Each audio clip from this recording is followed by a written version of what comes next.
News 24 के कैमरे पर सामने आया वो शख्स जो दुर्दांत विकास दुबे के लिए काल बनकर आया।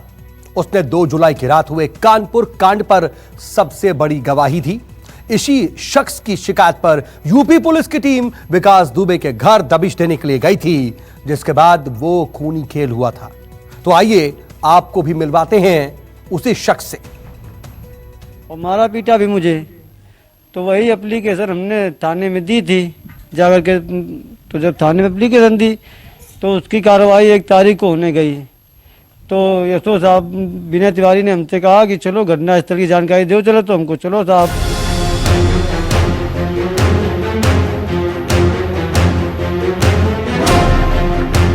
यही वो शख्स है जिसकी वजह से विकास दुबे जैसे कुख्यात अपराधी का काल आया और उसके अपराधों से कानपुर के बिकरू गांव के लोगों को मुक्ति मिली।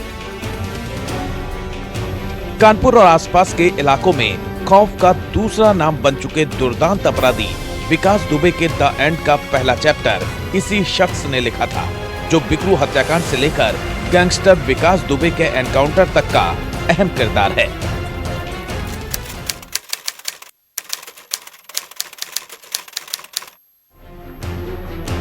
आज राहुल तिवारी न्यूज 24 पर बताएगा कि कैसे उसने विकास जैसे अपराधी के खिलाफ शिकायत की, जिसके बाद 2 जुलाई की रात पुलिस ने विकास दुबे के घर पर दबिश दी थी।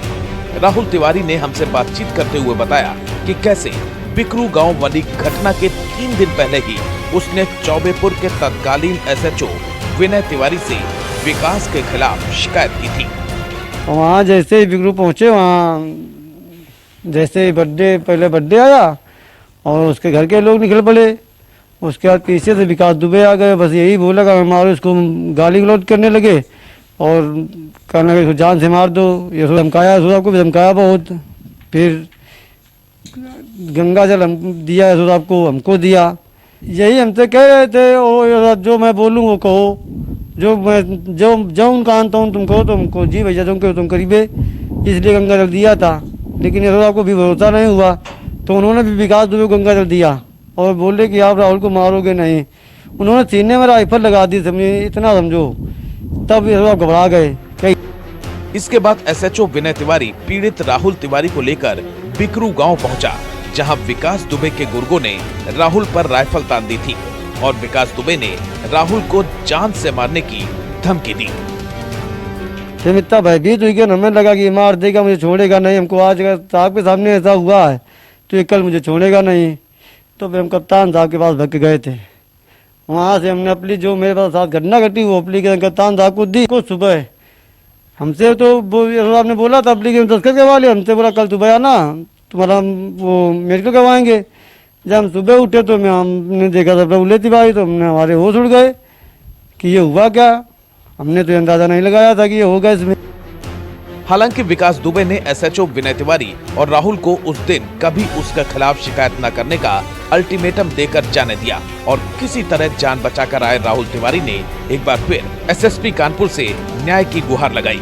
इसके बाद शुरू हुई थी विकास दुबे की गिरफ्तारी के लिए दबिश की योजना, जिसकी खबर विकास को पहले ही मिल चुकी थी और उसने बिकरू गाँव में अपने हथियारबंद गुर्गों के साथ खाकी के साथ खूनी खेल खेला था, जिसका अंजाम विकास दुबे को भुगतना पड़ा।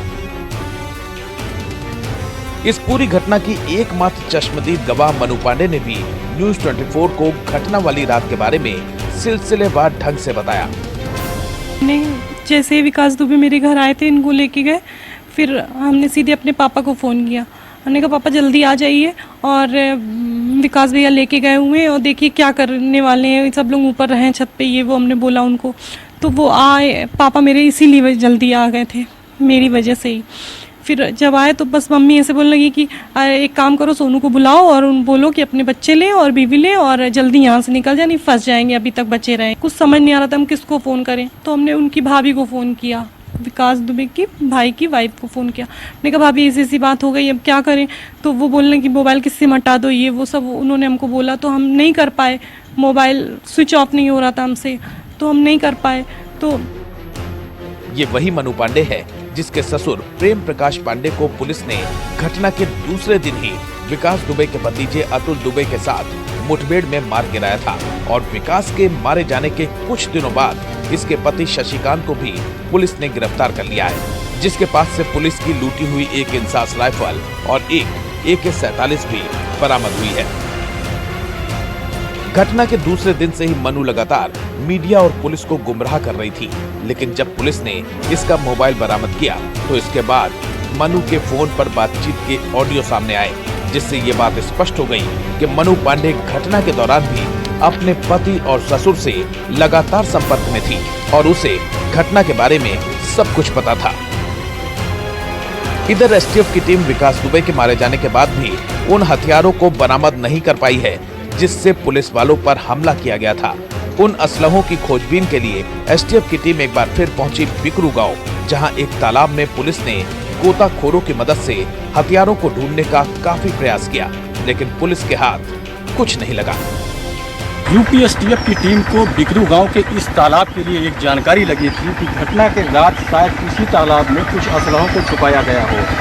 STF की टीम आज यहाँ पहुंची थी। तालाब के अंदर गोताखोरों के 5 गोताखोरों की मदद से तालाब के अंदर पूरा ढूंढा गया, लेकिन जब असलहे नहीं मिले तब यूपी STF यहाँ से अब वापस अपने दफ्तर के लिए रवाना हो गई। इधर चौबेपुर की पुलिस ने राहुल नाम के उस JCB चालक को भी गिरफ्तार कर लिया है, जिसने 2 जुलाई की घटना वाली रात में विकास दुबे के घर के बाहर JCB खड़ी करके पुलिस वालों का रास्ता रोका था। यूपी पुलिस कड़ी दर कड़ी विकास दुबे की काली करतूतों का सच जानने में लगी है, साथ ही उसके बाकी बचे साथियों की भी तलाश कर रही है जो विकास के साथ बिकरू हत्याकांड में शामिल थे। योगेंद्र सिंह, कानपुर, न्यूज़ 24।